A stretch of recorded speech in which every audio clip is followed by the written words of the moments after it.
CRIF presenta la entrevista en línea con William Meléndez.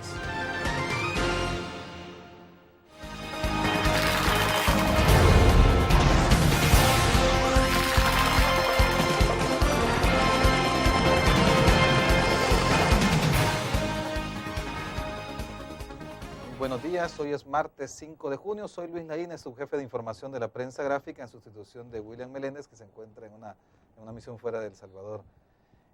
Hoy nos acompaña en esta mañana Delia Ferreira, doctora en Derecho de la Universidad Complutense de Madrid.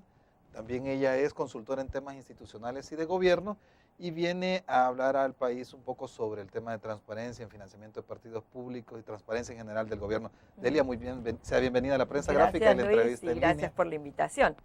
Gracias a los que nos siguen a través de laprensagráfica.com. A las 9 de la noche también a los que nos van a ver en el canal 25 en señal abierta y 95 en cable. Pueden enviar sus preguntas a través de Twitter al usuario @llaineslpg o al correo electrónico llaines@laprensagráfica.com.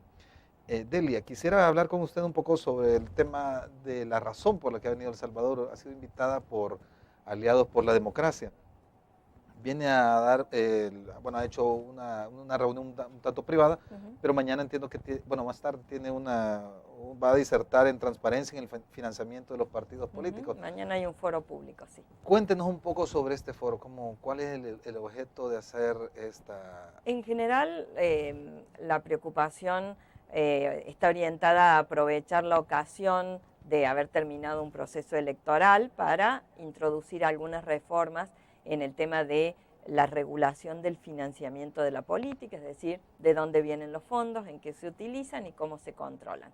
En estos días hemos tenido reuniones con distintas organizaciones de la sociedad civil que están trabajando o interesadas en el tema, también con exparlamentarias, y mañana tenemos un foro un poco más abierto donde vamos a tratar el tema desde la perspectiva internacional, qué se hace en otros países, por qué es adecuado controlar el flujo de fondos a la política y demás. Sobre el tema del financiamiento de los partidos políticos en El Salvador ha habido una serie de iniciativas. De hecho, han habido 3 o 4 que están en la Asamblea Legislativa, sí, porque al final de cuentas es quien define cómo va a ser la ley, ¿verdad? ¿Con partidos políticos ha habido algún encuentro?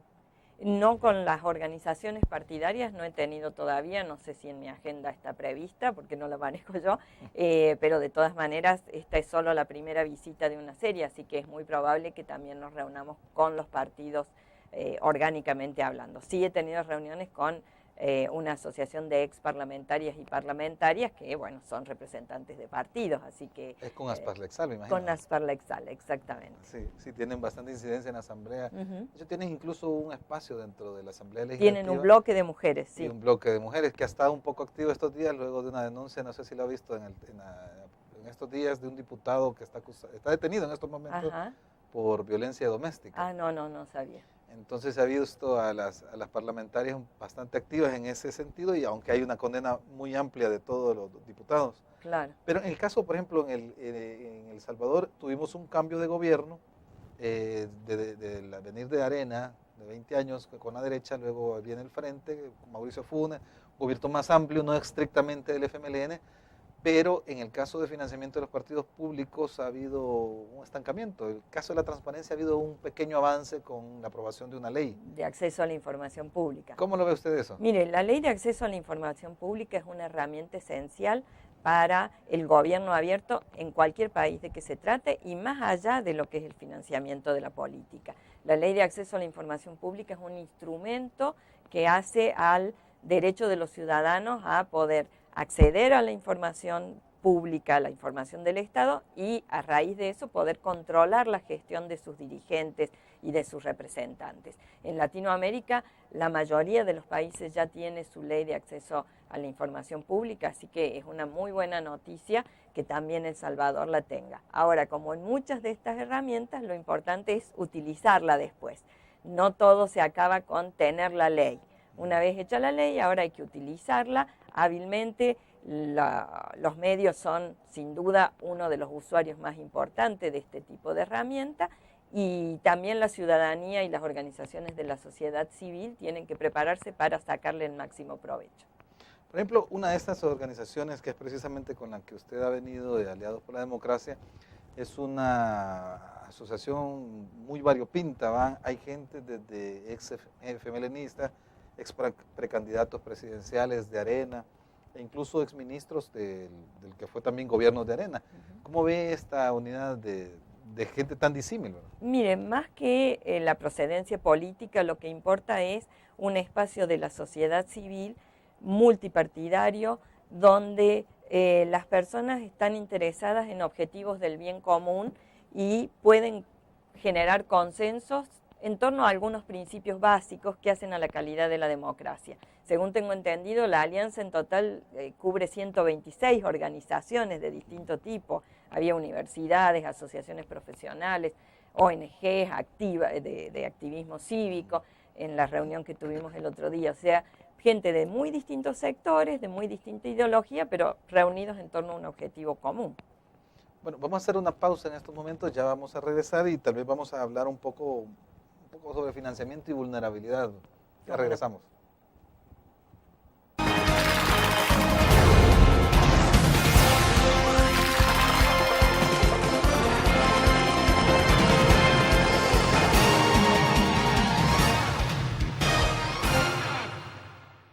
¿Qué te parece si este año descubres nuevos destinos?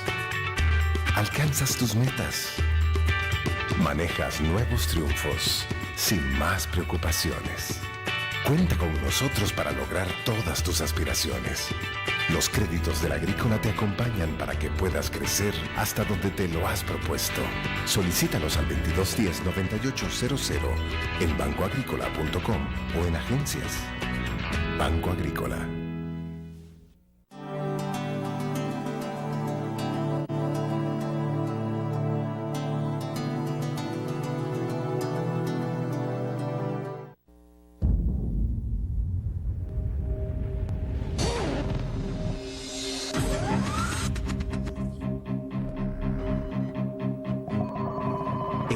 De una estrategia financiera desde los negocios y la actividad económica hacia toda Centroamérica.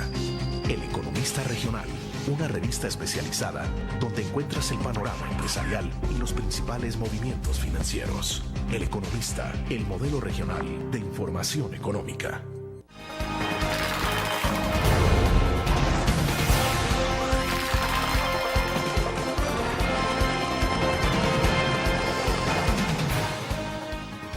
Gracias por seguir con nosotros. Soy Luis Laínez, subjefe de información, y entrevisto a Adelia Ferreira.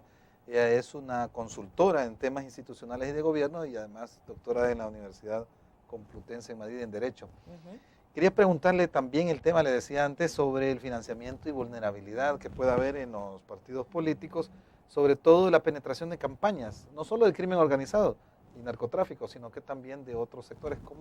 ¿Cómo el tema del financiamiento de los partidos ayuda al transparentar las cuentas, bloquear estos orígenes ilícitos de dinero? La transparencia en materia del financiamiento es una herramienta que mejora la calidad de la democracia, en el sentido que nos permite, por ejemplo, saber si los representantes son representantes de los ciudadanos que los votamos o están representando otros intereses y, en su caso, cuáles.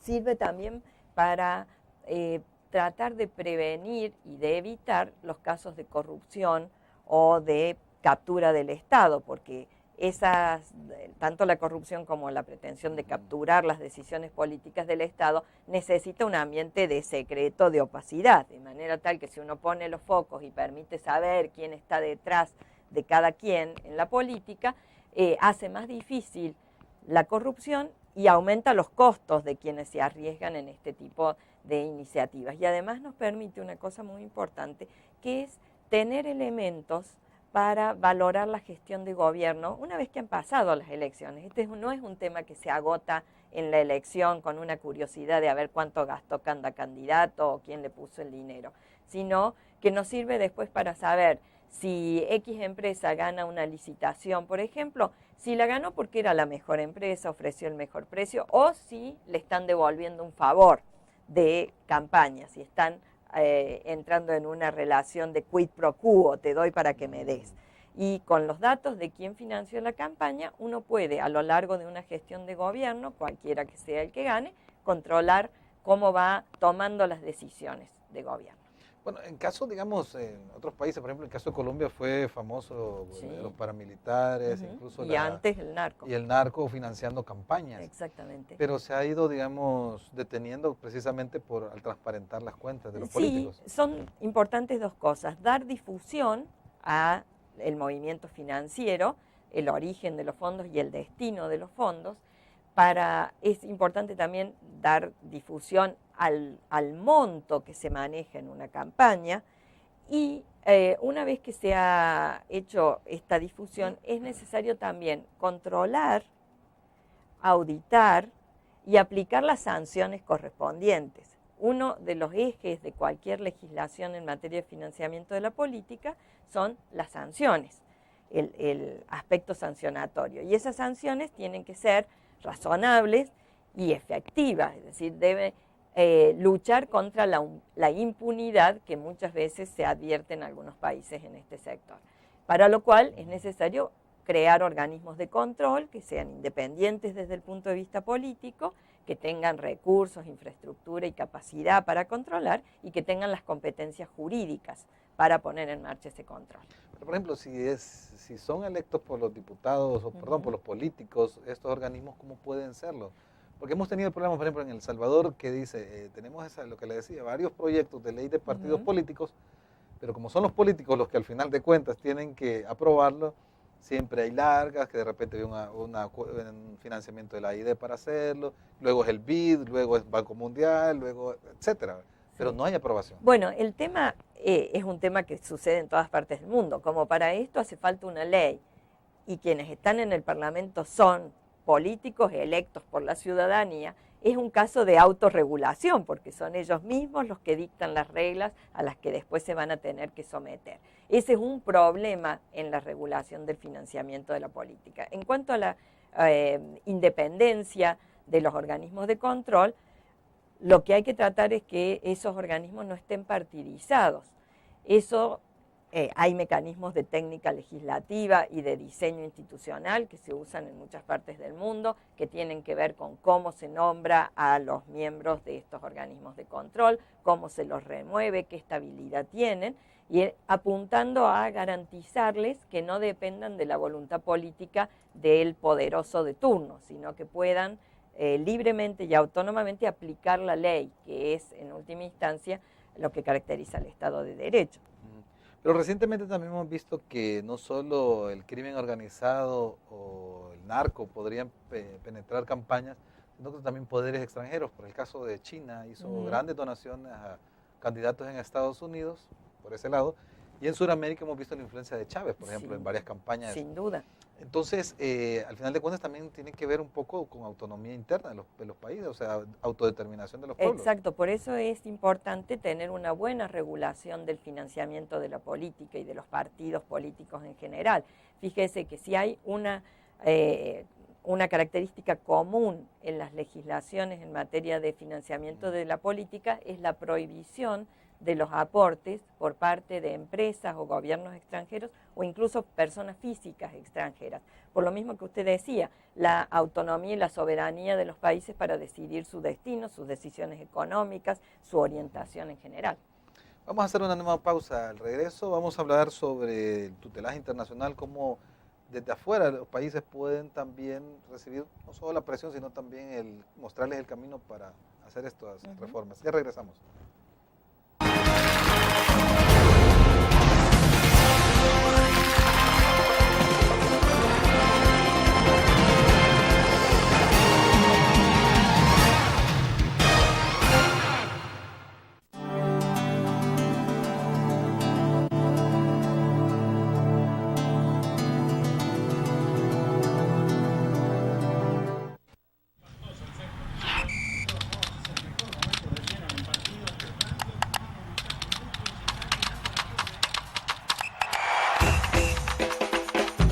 La emoción del deporte está en www.elgráfico.com.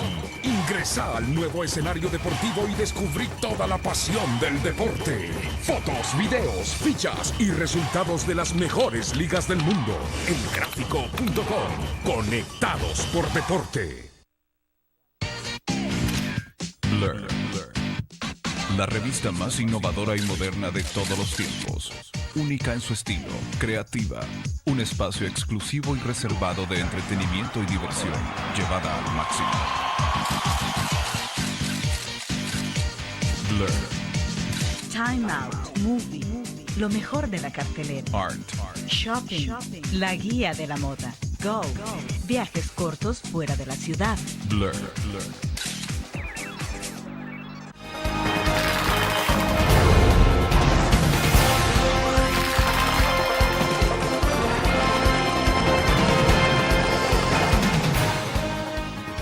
Gracias por seguir con nosotros. Soy Luis Laínez, subjefe de información de la prensa gráfica, y entrevisto a Adelia Ferreira.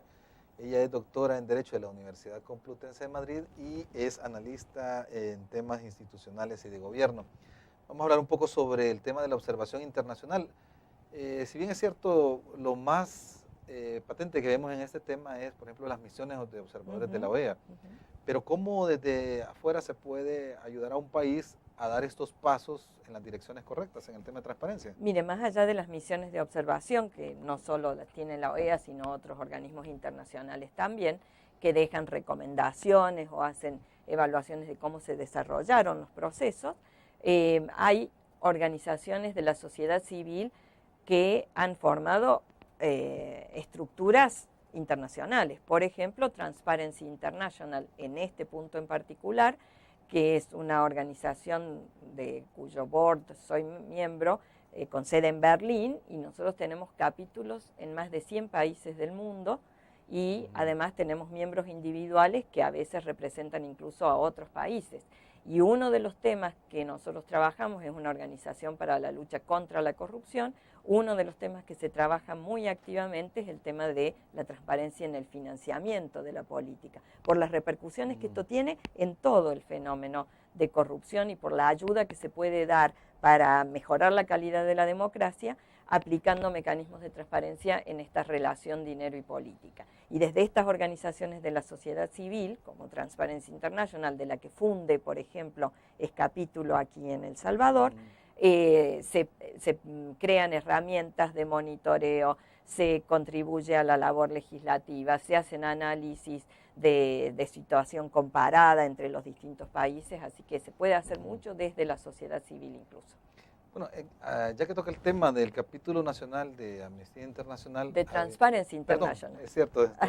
Amnesty se dedica a derechos humanos, Es cierto, Transparency a anticorrupción. El caso de Transparencia Internacional, el caso de, por ejemplo, del informe que ha estado dando Funde, ha sido un poco también hablar de los avances, el empantamiento que se ha tenido hasta cierto punto con la ley de acceso a la información, sobre todo en el nombramiento del instituto que va a regir el acceso, las controversias sobre todo.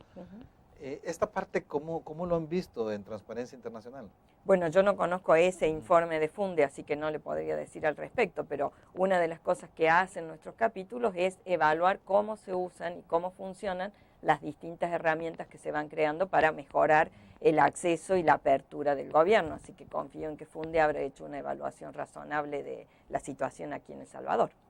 Mire, en el caso de cuando se hacen estas recomendaciones a nivel internacional, ¿funcionan en Latinoamérica? ¿Tienen algún impacto? Mire, los capítulos de Latinoamérica de Transparencia Internacional son muy activos y han sido, no solo han tenido la repercusión de los principios internacionales, sino que han sido ideadores y creadores de herramientas que hoy se usan en otras partes del mundo y que utilizan incluso los organismos de control electoral.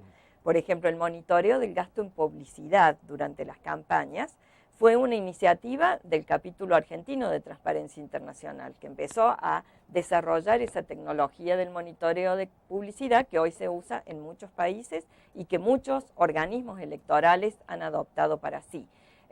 También hay, por ejemplo, por iniciativa de la sociedad civil, bases de datos sobre el financiamiento de campaña, donde la ciudadanía puede entrar libremente y poner una búsqueda, quién financió qué partido, si X persona o X empresa puso, a quién le puso, cuánto le dio, etcétera, etcétera. Y esas herramientas han sido desarrolladas en muchos países de Latinoamérica por organizaciones de la sociedad civil. Y en caso, por ejemplo, hay no tenemos el desarrollo que ha habido, por ejemplo, en Estados Unidos, donde campañas enteras se han hecho vía redes sociales o el financiamiento ha sido de esa forma. En el caso del presidente Obama, por ejemplo, que buena parte de sus fondos vinieron de donantes personales, pequeños, ¿verdad? En el caso de Latinoamérica, ¿se ha detectado quiénes son los que financian en general? Mire, en muchos países, eso depende de cada país y de cuán transparente sea el financiamiento de la campaña y qué exija la ley al respecto. Hay leyes que exigen que cada donante se identifique con nombre, apellido, identificación fiscal, domicilio, etcétera, etcétera. En esos casos uno puede saber qué persona o empresa aportó, cuánto aportó, a qué partido o a qué candidato. Y se han hecho estudios en distintos países respecto a los distintos procesos electorales. En otros países no se ha avanzado tanto, pero ya se exige, por ejemplo, que los partidos presenten balances al final de la campaña y entonces informen cuánto recibieron, aunque no identifiquen a los donantes. La tendencia es terminar con el anonimato de las donaciones, avanzar hacia mecanismos de limitación del costo de las campañas, a través de la limitación de los tiempos de campaña, el establecimiento de algunas prohibiciones generales como no admitir dinero proveniente del extranjero o no admitir dinero proveniente de quienes explotan juegos de azar, casinos, bingos y demás. Y en general se está tratando de establecer mecanismos que le permitan a la autoridad de control cruzar información con otras agencias estatales, por ejemplo, la agencia que controla impuestos, la supervisión de bancos o los organismos en cada estado que controlan el lavado de dinero. En el caso, por ejemplo, un partido político puede decir, bueno, mire, el tema es que el aporte de la gente que nos apoya, al hacerlo público corremos el riesgo de perderlo, porque no es gente que esté como muy dada a que se conozca lo que hace con los partidos políticos. Puede ser el caso también de que sea gente que aporte a varios partidos políticos. En general, en los países, los aportantes aportan a más de un partido político. Muchos dicen que lo hacen para estar bien ubicados, gane quien gane, pero si se cumplen las reglas no hay ningún problema para hacer ese tipo de aportes. En cuanto al anonimato de las donaciones, es importante que todos los actores sociales sepamos que estamos en democracia. Y la democracia requiere saber de los candidatos, que luego serán los funcionarios, algo más que la sonrisa de dentífrico de los pósters o algo más que el eslogan de campaña. Para saber si una oferta de acción de gobierno es creíble y confiable y merece el voto de la gente, tenemos que saber quién está atrás para ver si es auténtica y si va a ser cumplida. ¿No estuvo usted en la OEA? ¿Cuál era el trabajo? ¿También tenía que ver con este tema o también En la OEA he trabajado con otros temas también, pero por ejemplo soy la autora del curso virtual de financiamiento de la política, que es un curso que dura 6 semanas y se realiza completamente online. Y he trabajado también en lo que va a ser la herramienta de la OEA para observar, cuando viene la observación electoral, también qué sucede con el financiamiento de la política en los países. Hasta ahora la observación está centrada más en el tema de cómo se emite el voto, cuán transparente es el escrutinio, si se dan los resultados rápidos, si se cuentan bien los votos, si hay libertad de participación, si hay seguridad y demás. Ahora se va a incorporar una visión de cómo se está financiando a los partidos. Vamos a hacer una nueva pausa, Delia, ya regresamos. ¿Cómo no?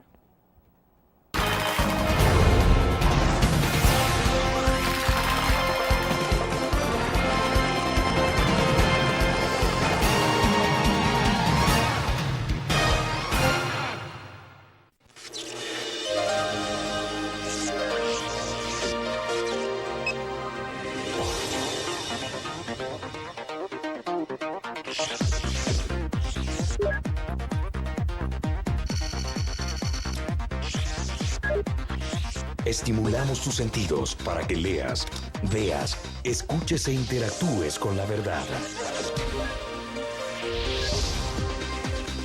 LPG Multimedia. Tu periódico es dinero, porque ahora puedes pagar con la prensa gráfica. Busca y recorta en tu periódico el dinero que podrás canjear en los establecimientos de nuestros aliados. Encontrarás uno cada día. Compra con la prensa gráfica y encuentra una buena noticia para tu bolsillo. Con la prensa gráfica lo compras. Con la prensa gráfica lo pagas. La prensa gráfica. Noticias de verdad.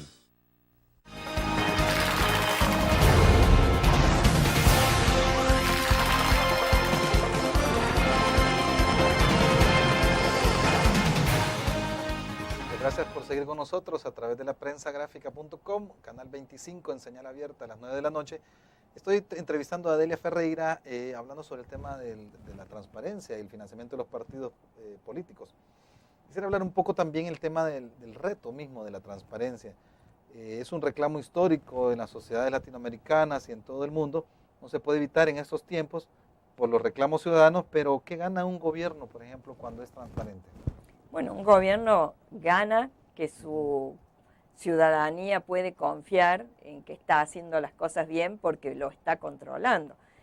Una perspectiva sobre transparencia es que hay gobiernos que piensan que esto es una casa de brujas, una cacería de brujas o tratar de molestar a alguien. La transparencia no debe molestar a los gobiernos porque es de la esencia de los gobiernos democráticos.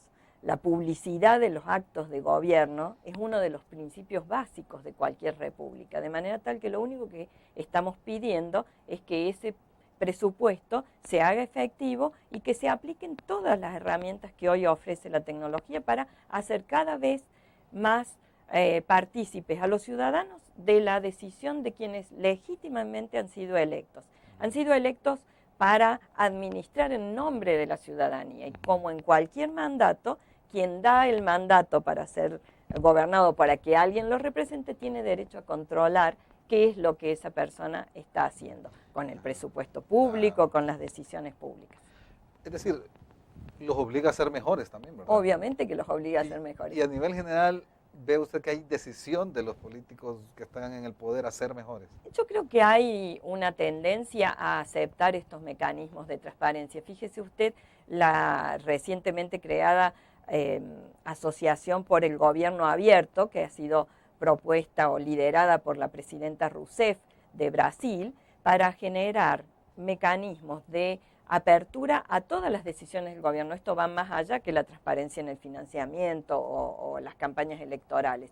Y apunta a que los gobiernos creen mecanismos para que la ciudadanía pueda seguir la gestión de gobierno, pueda saber por qué se toman las decisiones, pueda saber quién decide, con qué criterios, con qué objetivos, y después pueda monitorear, por supuesto, cómo van desarrollándose esas tareas. Esta iniciativa de gobierno abierto empezó con 10 países, pero ya debe ir cerca de los 40 países que se han ido incorporando, que tienen que presentar un programa de acción, un plan de acción, y luego hay mecanismos de seguimiento para ver si cumplen lo que ellos mismos voluntariamente han prometido. Pero, por ejemplo, esto, es decir, puede sonar como la moda del momento, es decir, incorporarse en una iniciativa de este tipo, pero realmente son efectivos. Mire, si uno mira la historia de esta lucha por la transparencia, se avanza lentamente, pero se avanza. Las leyes de acceso a la información, por ejemplo, aunque la información pública, por esencia es pública, hace 15 años no teníamos ninguna ley específica, no teníamos instrumentos, no teníamos garantías, no sabíamos si pedíamos una información, si nos iban a contestar, cuándo, cómo, y si nadie nos daba información, tampoco sabíamos dónde recurrir, no teníamos mecanismos especiales. Hoy ya los tenemos, así que me parece que esto es un avance lento, obviamente hay modas, pero también hay iniciativas donde los gobiernos se suman en la medida en que haya una demanda por parte de la sociedad. Lo que es muy importante es que la sociedad demande transparencia y que la sociedad apoye a los gobiernos que rinden cuentas, dan explicaciones, informan a la ciudadanía en general. Vamos a hacer una nueva pausa, Delia, y vamos a hablar tal vez de transparencia en la función pública. Ya regresamos.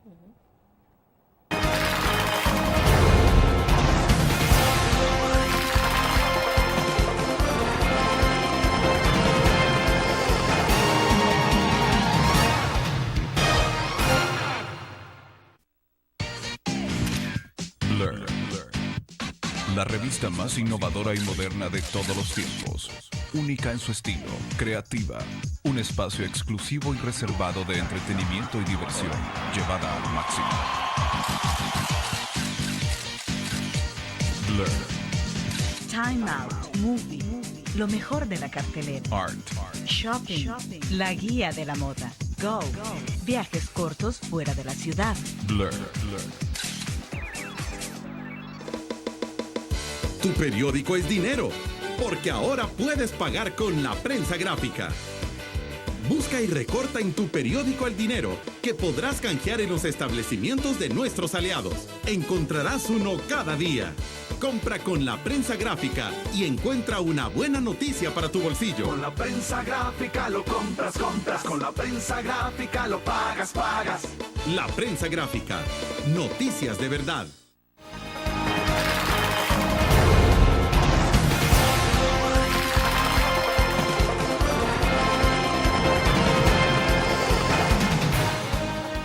Gracias por seguir con nosotros a través de la prensagráfica.com y por el canal 25 en señal abierta, 95 en cable a partir de las 9 de la noche.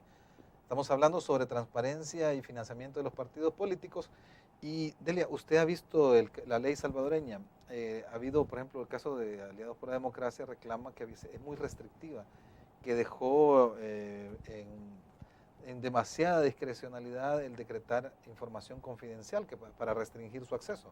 Mira, en materia de leyes de acceso a la información, un principio básico es tratar de establecer los principios muy claros en la ley para que no quede al reglamento posterior lo que puede accederse o no. Ese es un principio general. Hay que trabajar una vez que la ley está sancionada para tratar de ampliar lo más posible los márgenes de transparencia. Por eso es importante que cuando se avance en la regulación de la transparencia en el financiamiento, se tengan en cuenta estas experiencias previas y se garantice en la propia ley todas las herramientas para que el financiamiento efectivamente sea transparente. Yo he visto algunos de los anteproyectos, por ejemplo, que contemplan algún tipo de reserva o de donaciones que no se van a conocer fácilmente, y es muy importante que se establezca el principio de que no hay anonimato en las donaciones y que no hay excepciones para esa regla, y que tampoco se deje tanto a la facultad reglamentaria de la autoridad que sea, porque muchas veces esos reglamentos tergiversan luego lo que se ha logrado hacer en la Asamblea. Ajá, le hablaba también el caso por ejemplo, en el caso de El Salvador, de la ley de acceso a la información pública, también hay información que se declara reservada o confidencial por parte de las autoridades y deja como mucho margen. Para ponerle un ejemplo, en la Asamblea Legislativa, que fue la que aprobó la ley luego de mucha presión, hay restricciones incluso para conocer el acta de la Junta Directiva. Entonces, ese es absurdo porque nosotros empezamos a preguntar y el día que se instaló la Asamblea, luego hubo una sesión que básicamente fue para mostrarle a los nuevos directivos cómo funcionaba la directiva, cómo funcionaba la Junta, y se pidió el acta. Entonces la respuesta ha sido que ahí se tocaron temas administrativos muy importantes de funcionamiento de la Asamblea y que no es posible darlo. No. Eso es absolutamente contradictorio con lo que es el principio de acceso a la información pública. En todas las legislaciones hay un sector de información que tiene que ver con la seguridad internacional del país o este tipo de grandes temas políticos estratégicos que pueden estar reservados durante un tiempo. Por lo general lo que la ley hace es decir que ciertos documentos van a estar reservados durante 10 años y después se van a abrir. Y usted recordará casos de apertura de archivos en muchas partes del mundo. Algunos tienen máximo de 30 años, otros 20, depende de la legislación. Lo que debe concederse es el máximo de apertura posible y no poner este tipo de cortapisas, porque eso significa que cualquiera puede interpretar que alguna información ha quedado protegida por esa especie de corralito de cepo a la información, de restricción a la información. Así que hay que ser lo más amplio posible, y si la ley ya permite ese tipo de excepción a la transparencia, habrá que trabajar para mejorarla e incluso utilizar las herramientas de garantía del derecho que pueden permitir abrir también a esos espacios el mecanismo de la transparencia. Por ejemplo, hace hace unos minutos estaba en un canal de televisión el presidente de la República, Mauricio Funes, y él decía sobre las críticas que tienen al haber, él tenía en su facultad de nombramiento de los oficiales del Instituto de la Nacional de la Información, que es el que va a dirimir las controversias. Entonces al final no los nombró porque no le parecieron las personas. Hay un reclamo de mucha gente, partiendo sobre todo de Aliados de la Democracia y otras instituciones, por el tema de la falta de este funcionamiento de este instituto. Entonces él decía, por ejemplo, cuando antes esta gente pidió que se crearan organismos de este tipo, abrir las cuentas como se están haciendo, ser transparentes, ¿verdad? Tal vez un poco yéndose a un lado de la responsabilidad que tiene él de nombrar, pero también yendo hacia atrás. ¿Cree que en estos momentos es cuando están las condiciones, no solo en El Salvador, sino en el resto de Latinoamérica, para crear mecanismos de este tipo? Es decir, como me decía, hace 15 años ni soñábamos con leyes de esta naturaleza.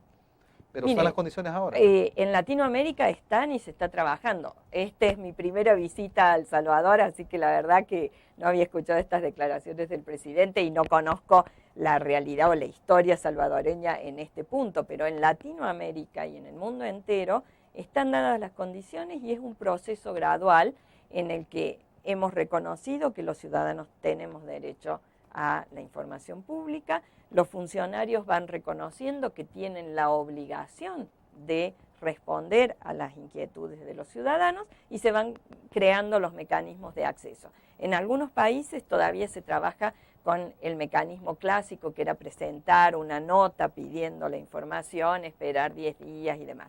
Eso es lo que se podría llamar la primera generación de instrumentos de acceso a la información. Hoy por hoy lo que se usa es la utilización de los mecanismos técnicos que ofrecen las nuevas tecnologías, los portales, las páginas web, y lo que se busca es que la mayor cantidad de la información esté cargada de manera tal que no haga ni falta presentar un pedido de informe, sino que el ciudadano pueda entrar a cualquier hora, cualquier día, fácilmente, sin pagar nada, y encontrar la información que quiere y utilizarla para analizarla, simplemente estar informado, difundirla o lo que fuera.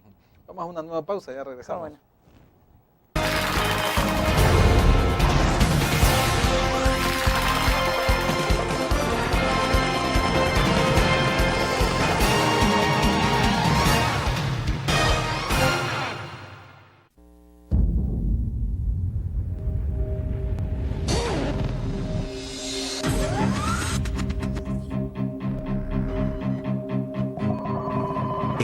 De una estrategia financiera desde los negocios y la actividad económica hacia toda Centroamérica.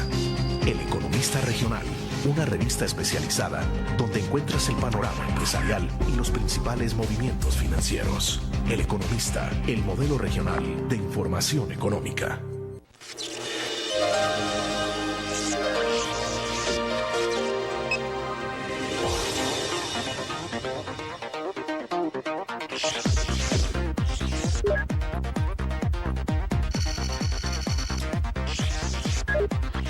Estimulamos tus sentidos para que leas, veas, escuches e interactúes con la verdad. LPG Multimedia.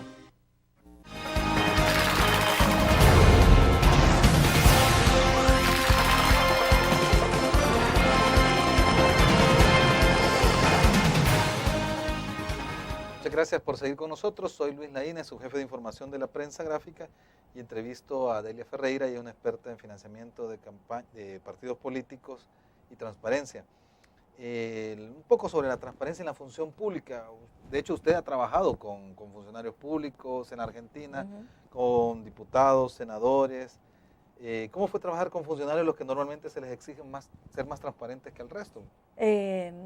No más transparente que el resto. Los ciudadanos tenemos que presentar nuestras declaraciones de impuestos, tenemos que darle información al Estado muchas veces, así que me parece que no le pedimos mucho más de lo que ya los ciudadanos hacemos. De todas maneras, hay funcionarios que son más proclives a darle información. Yo he tenido la suerte de trabajar muchos años en el Congreso de la Nación como jefe de asesores con distintos legisladores, senadores y diputados, y debo decir que cada vez que aún sin la obligación legal, aún cuando no teníamos la ley de ética pública, alguna ONG pedía declaraciones de intereses, información patrimonial o información de currículum o de actividades o de votación de los diputados y senadores, siempre tuve la máxima libertad por parte de los legisladores con quien trabajaba para darle información.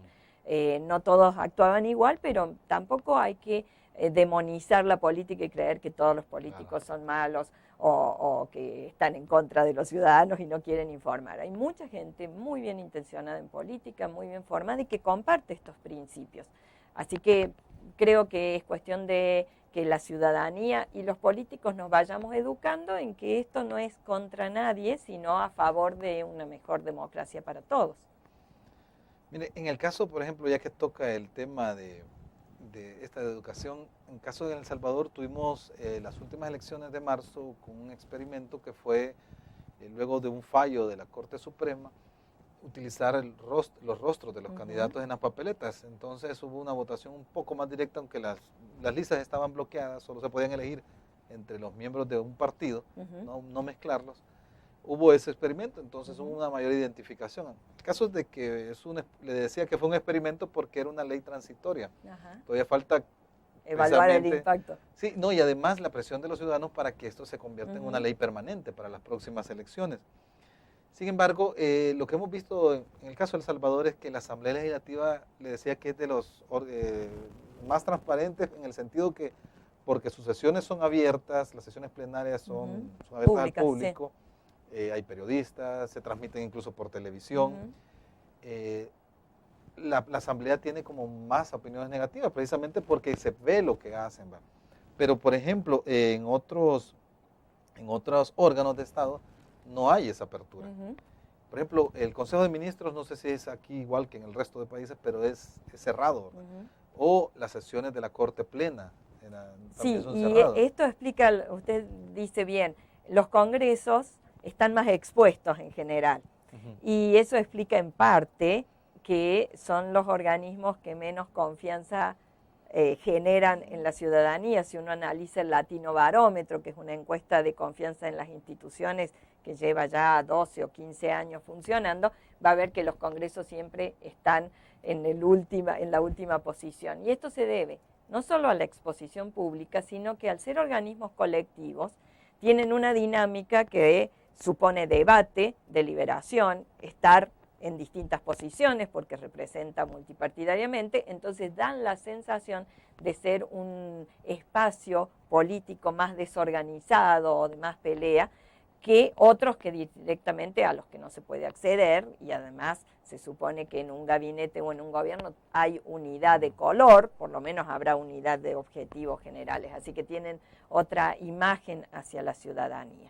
Igual en algunas leyes de acceso a la información pública se amplía o se propone que también otras instancias de gobierno, cuando tienen deliberación, incluyan audiencias públicas, por ejemplo, para dar entrada a la ciudadanía que esté interesada en participar. Por ejemplo, en muchas leyes de servicios públicos, cada vez que llega el momento de la fijación de tarifas, se exige, más allá de que el ministerio correspondiente tenga la facultad de establecer los parámetros, que se realicen audiencias públicas para que los ciudadanos interesados o las ONGs puedan participar en el proceso de debate, hacer llegar sus inquietudes, ser escuchados por los funcionarios. Así que hay distintos mecanismos para ir abriendo un poco ese panorama. Porque el temor, digamos, a la crítica o a estar en esa exposición podría hacerlos más herméticos a otras instituciones de gobierno, ¿no lo ve? Sí, obviamente, si uno está expuesto a la crítica. Si la gente conoce cómo uno decide, puede monitorear lo que está haciendo, pero me parece que en un clima en el que todos hemos reconocido que este es un derecho humano esencial, porque el derecho de acceso a la información es un derecho humano esencial y eso ya no se discute, no se trata de que me guste o no me guste. Esas son las reglas de juego de la democracia y habrá que acostumbrarse. Bueno, vamos a hacer una última pausa y ya regresamos.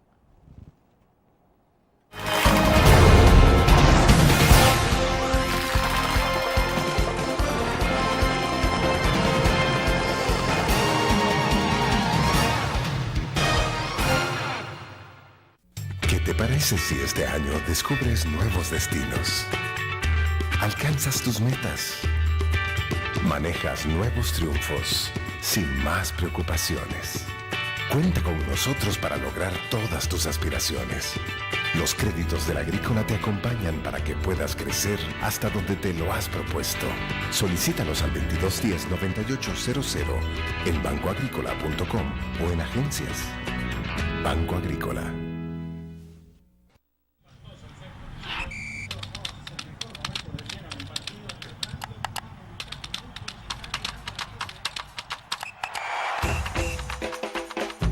La emoción del deporte está en www.elgráfico.com. Ingresa al nuevo escenario deportivo y descubrí toda la pasión del deporte. Fotos, videos, fichas y resultados de las mejores ligas del mundo. Elgráfico.com. Conectados por deporte.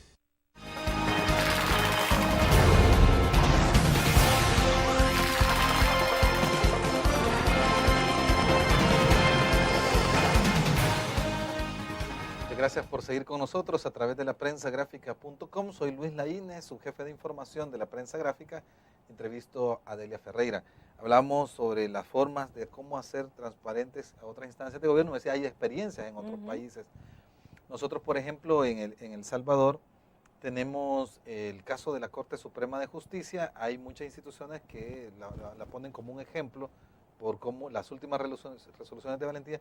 Pero el caso es que los fallos se están dando, muchos controversiales o muy importantes, se dan a conocer al final de la tarde, de los viernes, entonces hay poca como capacidad de respuesta incluso de los medios de comunicación para sacar información de lo que están haciendo. Es decir, no hay acceso pleno.